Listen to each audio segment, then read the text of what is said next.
ನಮಸ್ತೆ ವೀಕ್ಷಕರ, ವಿಶೇಷ ಕಾರ್ಯಕ್ರಮಕ್ಕೆ ಸ್ವಾಗತ. ನಾನು ಶ್ರೀ ವಿಜಯ್. ನೀವು ನೋಡ್ತಿದ್ದೀರಾ ಪಬ್ಲಿಕ್ ನ್ಯೂಸ್ 24/7. ವೀಕ್ಷಕರ, ನಿಮ್ಮೆಲ್ಲರಿಗೂ ಗೊತ್ತಿರೋ ಹಾಗೆ ಎಲ್ಲಾ ಕಡೆ ಚರ್ಚೆ ಆಗ್ತಿರುವಂತಹ ವಿಚಾರ ದರ್ಶನ್ ಫ್ಯಾನ್ಸ್, ರಮ್ಯಾ, ಪ್ರಥಮ್, ಹೀಗೆ ಒಂದಲ್ಲ ಎರಡಲ್ಲ ಎಲ್ಲಾ ಕಡೆನೂ ಎಲ್ಲಿ ಸೋಷಿಯಲ್ ಮೀಡಿಯಾ ಓಪನ್ ಮಾಡಿದ್ರು ಇವ್ರದೇ ಚರ್ಚೆಗಳು ಜಾಸ್ತಿ.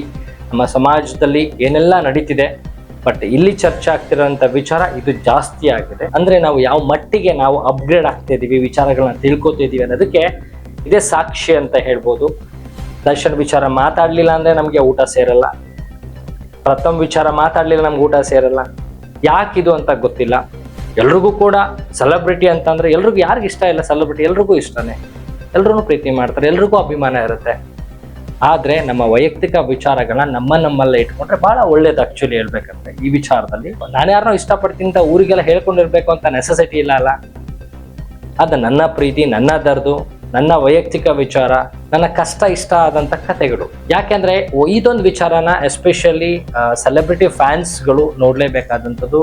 ಎಲ್ಲಾ ಕಡೆ ನೋಡಿದ್ರು ನಮ್ ಬಾಸು, ನಿಮ್ ಬಾಸು, ಆ ಬಾಸು, ಈ ಬಾಸು, ಯಾರ್ಯಾರ ಬಾಸು ಗೊತ್ತಿಲ್ಲ, ಎಲ್ಲ ನಾವೇ ಮಾಡ್ಕೊಂಡ್ಬಿಟ್ಟಿದೀವಿ ಬಾಸ್ಗಳು ಅಂತ. ಬಟ್ ನಿಜವಾದ ಬಾಸ್ ಯಾರು, ರಿಯಲ್ ಹೀರೋ ಯಾರು, ರಿಯಲ್ ಹೀರೋಯಿನ್ ಯಾರು ಅಂದ್ರೆ ತಂದೆ ತಾಯಿ ಅಂತ ಹೇಳ್ಬೋದು. ಯಾಕೆಂದ್ರೆ ಮಕ್ಕಳನ್ನ ಎತ್ತು ಒತ್ತು ಅವ್ರಿಗೆ ಒಳ್ಳೆ ವಿದ್ಯಾಭ್ಯಾಸ ಕೊಡಿಸಿ, ಅವ್ರಿಗೊಂದು ಒಳ್ಳೆ ಕೆಲಸ ಕೊಡಿಸಿ, ನನ್ನ ಮಕ್ಕಳು ಚೆನ್ನಾಗಿರ್ಬೇಕು ಅಂತ ಅವರ ಕೊನೆ ತನಕನೂ ಕನಸನ್ನ ಕಟ್ಟಿ ಬದುಕೋರು ಅವರು.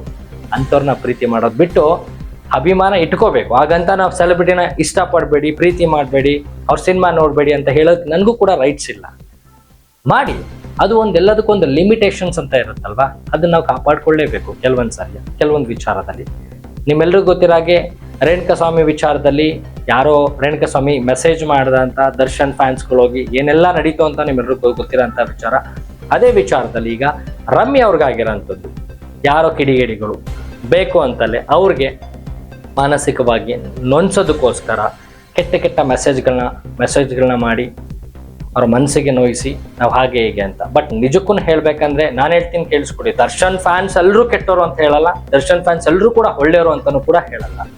ಯಾರು ಈ ಕಚಡ ಕೆಲಸ ಮಾಡ್ತಾರೆ, ಈ ಲೋಫರ್ ಕೆಲಸಗಳನ್ನ ಮಾಡ್ತಾರೆ ಅಂಥವ್ರಿಗೆ ಸರಿಯಾದ ಶಿಕ್ಷೆ ಆಗ್ಲೇಬೇಕು. ಯಾಕೆ ಅಂದ್ರೆ ರಮ್ಯಾ ಅವರು ನಿನ್ನೆ ಅವ್ರಿಗಾದಂಥ ಘಟನೆಗಳ ಬಗ್ಗೆ, ವಿಚಾರಗಳ ಬಗ್ಗೆ ಸಾಕಷ್ಟು ಮಾಹಿತಿಯನ್ನ ಕಲೆಕ್ಟ್ ಮಾಡಿ ಸುಮಾರು 40ರಿಂದ 44 ಅಕೌಂಟ್ಗಳನ್ನ, ಆ ಅಕೌಂಟ್ನ ನೇಮ್ಗಳನ್ನ ಎಲ್ಲಾನು ಲೀಸ್ಟ್ ಮಾಡ್ಕೊಂಡು ಹೋಗಿ ಕಮಿಷನರ್ ಆಫೀಸಲ್ಲಿ ಕಂಪ್ಲೇಂಟ್ ಕೊಟ್ಟಿದ್ದಾರೆ. ಸೊ ಯಾರೆಲ್ಲ ಈ ಕೆಟ್ಟ ಕೃತ್ಯನ ಮಾಡಿದ್ದಾರೆ ಅಂಥವ್ರಿಗೆ ಶಿಕ್ಷೆ ಆಗುತ್ತೆ.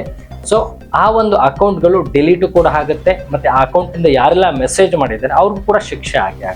ಒಬ್ರು ಸೆಲೆಬ್ರಿಟಿ ಅಂದ್ರೆ ಅಷ್ಟು ಈಸಿಯಾಗಿ ಆಗ್ಲಿಕ್ಕೆ ಆಗಲ್ಲ.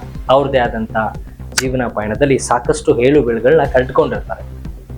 ನಾವು ಇವತ್ತು ಈಸಿಯಾಗಿ ಹೇಳ್ಬೋದು ಅವ್ನು ಸರಿ ಇಲ್ಲ, ಇವನ್ ಸರಿ ಇಲ್ಲ, ಇವನ್ ಒಳ್ಳೇನೋ ಅವ್ನು ಕೆಟ್ಟವನು ಅಂತ. ಅದು ತುಂಬಾ ಈಸಿ.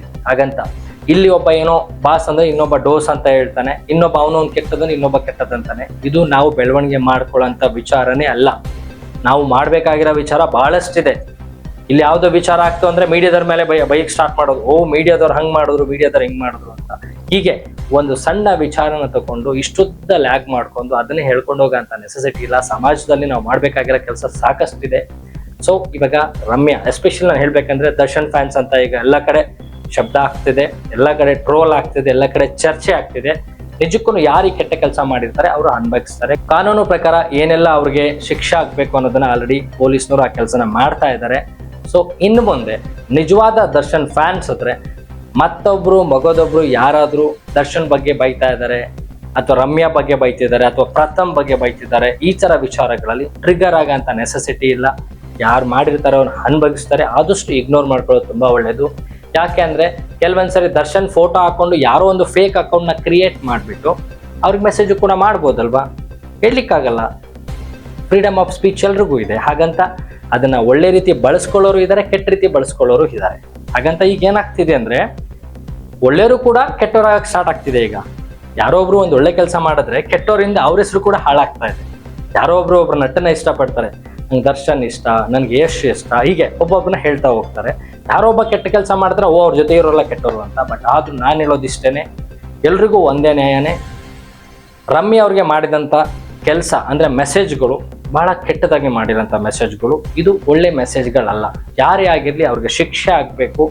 ನಾನು ಎಲ್ರಿಗೂ ಕೂಡ ಹೆಚ್ಚಿಸೋದಷ್ಟೇ, ಎಸ್ಪೆಷಲಿ ಅಭಿಮಾನಿಗಳಿಗೆ ಅಭಿಮಾನ ಇರಲಿ, ನಿಮ್ಮ ಮನಸ್ಸಿನಲ್ಲಿರಲಿ. ಆ ಅಭಿಮಾನ ಇದೆ ಅಂದ್ಬಿಟ್ಟು ರೋಡಿಗೆ ಬಂದು ಕುಣಿಯೋಂಥ ನೆಸೆಸಿಟಿ ಇಲ್ಲ. ಸೋಷಿಯಲ್ ಮೀಡಿಯಾ ಇದೆ ಅಂತ ಅದನ್ನು ದುರುಪಯೋಗ ಪಡಿಸ್ಕೊಳ್ಳುವಂಥ ಪ್ರಯತ್ನ ಕೂಡ ಮಾಡಬಾರ್ದು.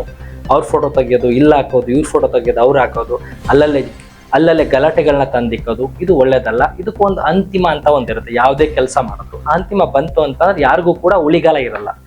ದರ್ಶನ್ ತಪ್ಪು ಮಾಡಿದಾರ, ದರ್ಶನ್ ಫ್ಯಾನ್ಸ್ ತಪ್ಪು ಮಾಡಿದಾರ, ಪ್ರಥಮ್ ತಪ್ಪು ಮಾಡಿದಾರ, ಯಾರು ತಪ್ಪು ಮಾಡಿದ್ರೆ ಶಿಕ್ಷೆ ಆಗೇ ಆಗುತ್ತೆ. ಬಟ್ ಯಾವುದೇ ಒಂದು ಹೆಣ್ಣಿಗೆ, ಯಾವುದೇ ಒಂದು ಮಹಿಳೆಗೆ ಕೆಟ್ಟ ಮೆಸೇಜ್ನ ತುಂಬ ಅಸಹ್ಯವಾಗಿ ಬರೆದು ಕಳಿಸುವಂಥ ರೂಲ್ಸ್ ಆಗಲಿ ಕಾನೂನಾಗಲಿ ಎಲ್ಲೂ ಕೂಡ ಇಲ್ಲ.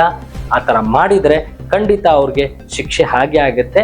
ನೋಡೋಣ, ಹಾಗಾದರೆ ಕಾದು ನೋಡೋಣ. ದಯವಿಟ್ಟು ಈ ವಿಚಾರವಾಗಿ ಅನ್ವಾಂಟೆಡ್ ಆಗಿ ಅವ್ರ ಮೇಲೆ ಬ್ಲೇಮ್ ಮಾಡಿಕೊಂಡು, ವಿಚಿತ್ರವಾಗಿ ಮಾತನಾಡಿಕೊಂಡು, ಕೆಟ್ಟ ಕಮೆಂಟ್ಗಳನ್ನ ಹಾಕೊಳ್ಳೋದನ್ನ ನಾವಾಗೇ ಸ್ಟಾಪ್ ಮಾಡೋಣ. ಯಾರೋ ತಪ್ಪು ಮಾಡ್ತಾರೆ ಅಂತ ನಾವು ತಪ್ಪು ಮಾಡಬೇಕು ಅಂತ ಎಲ್ಲೂ ಬರ್ದಿಲ್ಲ ಅಲ್ಲ. ಆದಷ್ಟು ಒಳ್ಳೆಯದನ್ನೇ ಮಾಡೋಣ, ಒಳ್ಳೆಯದನ್ನ ಬಯಸೋಣ ಅಂತ ಹೇಳ್ತಾ ಮುಂದಿನ ಕಾರ್ಯಕ್ರಮದಲ್ಲಿ ನಾನು ನಿಮ್ಮನ್ನ ಭೇಟಿ ಆಗ್ತೀನಿ. ಮತ್ತಷ್ಟು ಸುದ್ದಿಗಳಿಗಾಗಿ ನೋಡ್ತಾ ಇರಿ ಪಬ್ಲಿಕ್ ನ್ಯೂಸ್ 24x7. ಇದು ಸತ್ಯದ ಧ್ವನಿ.